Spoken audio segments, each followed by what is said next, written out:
Hi, welcome to the Career Refresh Podcast. I'm your host, Jill Griffin.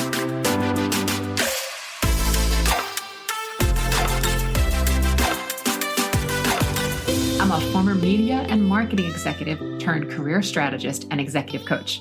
I spent my career working my way up and through the ranks of global organizations and startups, and today I show others how to do the same. Join me each week as we discuss the strategies and actionable steps to leverage your strengths, increase your confidence, and develop your career well-being. Ready? Let's do it.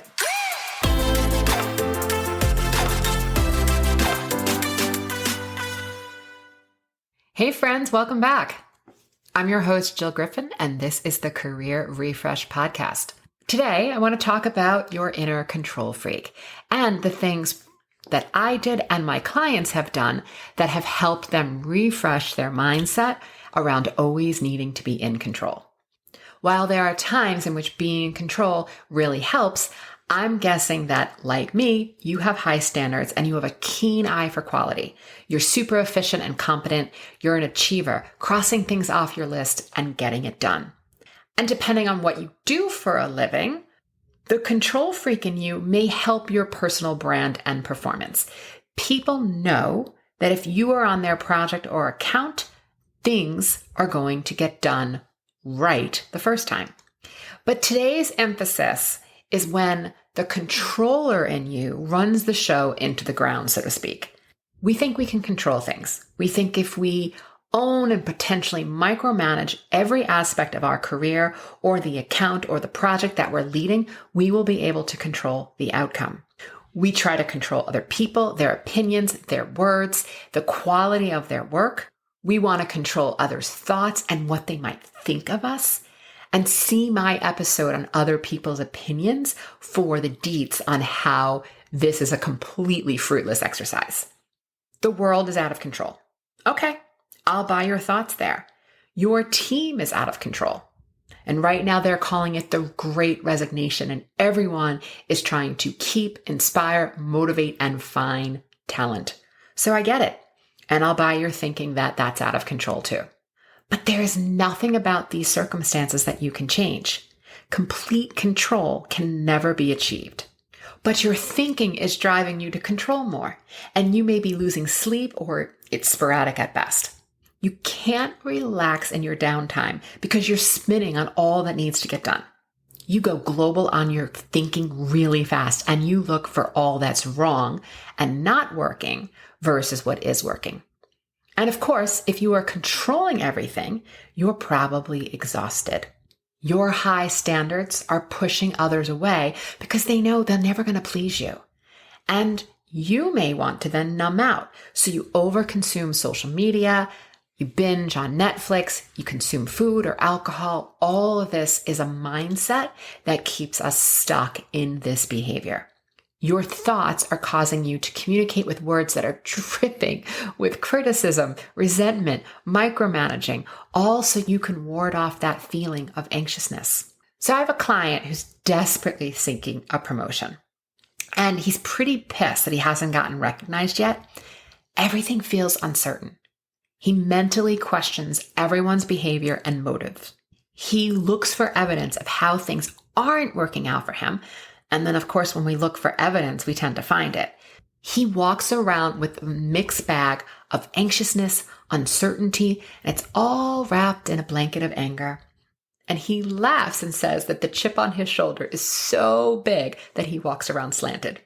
Okay, so it's true that he hasn't gotten promoted, but is it helpful to keep thinking that? There are other things he could be thinking, like what is working well at the job or what he could be focused on in the future. This isn't putting your head in the sand. It's just knowing that what you focus on increases, and we want to be acknowledging when we are thinking and feeling negative about something, and then pause and decide how we want to refresh our thinking. Continuing to beat the drum of what's not working leaves us more anxious. We spend time and mental energy on uncertainty, and we review all the things that are not working versus what is working. We totally drain ourselves and push others away. I had another client at one point who kept telling me all the things that she was doing to manage and motivate her team, but she couldn't understand why they were not taking the work more seriously, and as a result, she was micromanaging them. Occasionally, her team would jump the box and go to her skip level for support and feedback, and then she would tell me that this caused her so much stress, anxiety, and frustration, and she was thinking, why won't they just come to me? I mean, I'm not in their heads, but I'm guessing it was probably because she created an environment of perfectionism and the team didn't feel comfortable or safe coming to her with questions. Also, they're not causing her stress and frustration. She's causing that.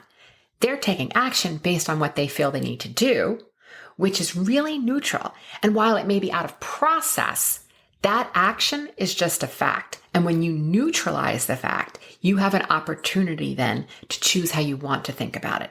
It still may be out of process, and you still may need to talk to your team about what the process needs to be, but you get to manage your mind and decide how you want to think and respond before you actually respond to something. I'll tell you, when we have controlling, criticizing, or judgmental thoughts of others, we don't ever create the results we want. And because she's having the thought that they should come to me first, she is creating a feeling of more anxiety and stress in her own body. And then she's interacting with them from a place of anxiety and stress. This then further creates fear because she doesn't want to look bad in front of her leadership. Control is always a cover for anxiety and fear. We are anxious and afraid that we are not going to get what we want or that we might look bad, so we are trying to control everything. Being a control freak is about your approach to manage and control your anxiety. So what do you do? Well, first, I want to talk about the two types of control. First type of control is primary control. And this is the control that you have over what you eat, your thoughts, how you set up your workspace, your thoughts about how you want to start your day mentally. Are you going to exercise, the food you're putting in your body? This is changing the circumstance to fit yourself. And we can only control ourselves, our thoughts, our feelings, and actions. It's possible, and it takes practice. The other kind of control is secondary control, and this is about adapting to the things that you don't have control over.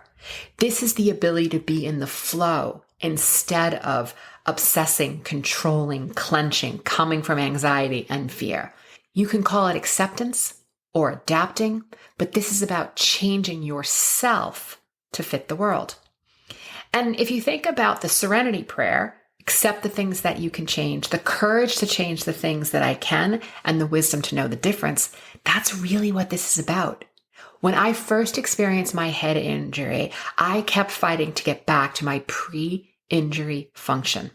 I was not accepting that I had broken some pieces in my head, in my ear canals, but I wanted it to go back to what it was before. And I spent more than a few years in a victim-y mindset. It was like, why me? And then eventually I got to, well, why not me? There's no arguing with reality. And even though I did that every day for years, working with a coach, I was able to see in time that I had to put Humpty Dumpty back together again in a new way. And I could be just as impactful, although it was going to look different. Today, I believe because of mindset and acceptance that the head injury is one of the greatest gifts I could have ever received. And it's where your freedom lies. It is not about giving up or not giving it your all. It's about knowing that there are so many things that are out of control. COVID, work, other people, falling down waterfalls and getting a head injury. This control is because you think you know how someone or something should be. And I'm telling you that acceptance is the answer. It's the solution. And acceptance is not weak. It is doing what you can within your ability and then letting go of control. It's making a plan, doing the work, preparing for all the little things that might go wrong, but then letting go of what it might look like. And that's the freedom.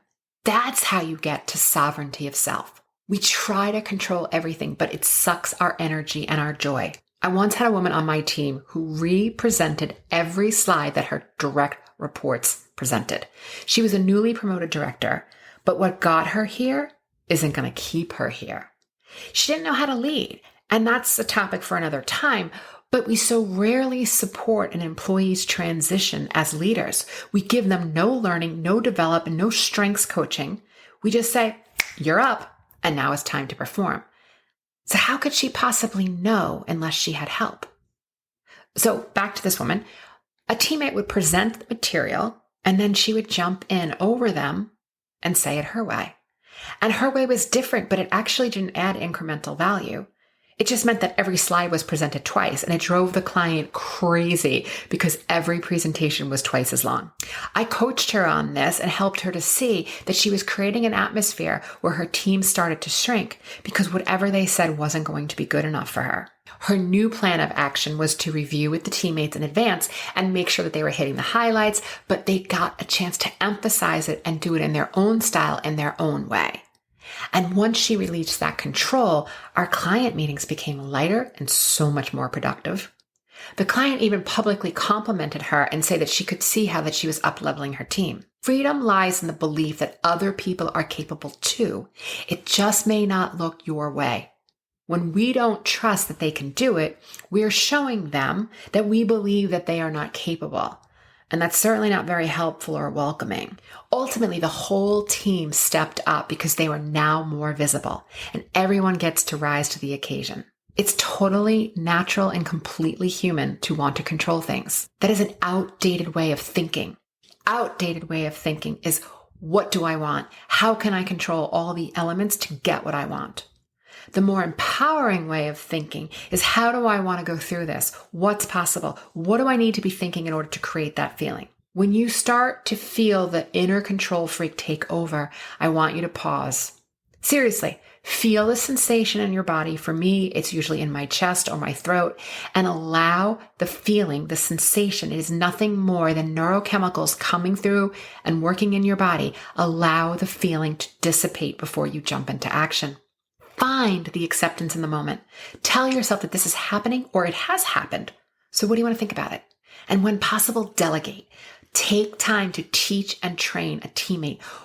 When someone complains about a junior on their team, so often the contributing factor is that they have not been properly trained. So how could they know what's expected of them? And listen, you may not be the best person to train them. My top strengths, according to Gallup Clifton Strengths, are futuristic and strategic. But my brain is firing a million ideas a minute, and I'm already seeing where we should go, what we should do, how we should get there. My old way of training people was kind of like, I can't slow down the car, so jump in and try not to get hurt. Again, not very productive. And this style doesn't work for everyone, and that's not their fault. As a leader, I need to understand that everyone's brains work differently. And if I want to be a successful leader, I need to play to their strengths. So through strength coaching, I learned that I have to reach out to meet someone where they are and then inspire them to run alongside me. Or get a translator. I have a client who's both a Harvard and a Yale grad, and I have her permission to talk about this because if she's listening right now, she knows I'm talking about her. Her communication style is sophisticated. She works fast and furious and at a very high level. And that's what she's paid to do. They need her solving those complex problems. But the problem was in the translation of the vision and the action to the work. There wasn't any. She was constantly frustrated by the lack of movement. And the team was intimidated by her and feared asking her for more details or questions because they didn't really feel like there was space to do that. Productivity decreased, and she couldn't understand what was happening with her very smart and very capable team. We worked together to figure out whom she could deputize on the team to work with her genius and her very capable but very junior staff. Delegating to a new guy on the team, that deputy allowed her to stay at a high level while lifting up another person who could then effectively become her chief of staff. That deputy was able to quickly translate her strategy and almost immediately get the team into action. So lastly, you may have to deal with a control freak or a micromanaging boss, but there are ways to manage him or her. First, figure out what his hot buttons are. Surprises, lack of planning, budgeting, Excel spreadsheets with deleted formulas and having manual input. And if you are listening, I love you. And manage his insecurities. This is the time to overcommunicate. Say phrases like, got it, on it, I'll update you once it's completed. Bring him important information first before you share with others. Keep him in the know. Figure out what method of communication he prefers for communicating on a project. When I was managing large teams, I could be away for a 2-hour meeting and come back to like 500 emails. My direct reports knew to send me a text so I could quickly see what I needed to know, and I can quickly get them an answer versus having to dig through 400 some odd emails to find the particular email in need. There's no right answer, but it's an easy thing for you to do to help manage your boss. Second, if he's a micromanager, get to a place of acceptance and in the short term, be a sponge. Suck up every bit of information you can and give him the benefit of the doubt. It could be because he doesn't trust you yet, or it could be that he just wants to make sure that he's trained you very well. If he's monitoring you extra closely and you want to know what's up, ask. So often leaders are reluctant to address things head on. I know it's not ideal. People are messy. But if you ask, it gives both of you the opportunity to get clear and understand what's behind the extra monitoring. Your ego may get a little banged up, but it does provide you an opportunity to create your own plan for improvement and discuss goals. So often I find that managers do not set goals for employees, or they are really squishy and subjective. Over time, you'll build a track record of consistent and trackable performance, and you can address with him what's possible for the future communication, collaboration, and working styles. When you come from a future self possibility, that is your better advantage. Don't complain about the past, but look towards what's possible. This will put you in a proactive place to showcase your strengths and skills, and that is super empowering, my friends. From this place, you can decide if you want to stay or go, but whatever you decide, you'll be creating your results from a place of confidence that makes you pretty irresistible. You got this. Okay, my friends, if you're interested in learning more about how I work with clients, or you're interested in strengths coaching, check out the show notes to get more information. Have a fab week, and I'll see you next time. Hey, thanks for listening to the Career Refresh podcast. If you're enjoying this and you want more information, go to my website, jillgriffincoaching.com. There you can find information on how to work with me one-on-one, or my group programs, or even bring me into your workplace. I'll put the link to my website in the show notes. But hey, listen, before you go, do me a favor, rate and review this podcast, because it definitely helps me get the word out to people everywhere so that they can also thrive in the workplace. All right, friends, I appreciate you. I'll see you soon.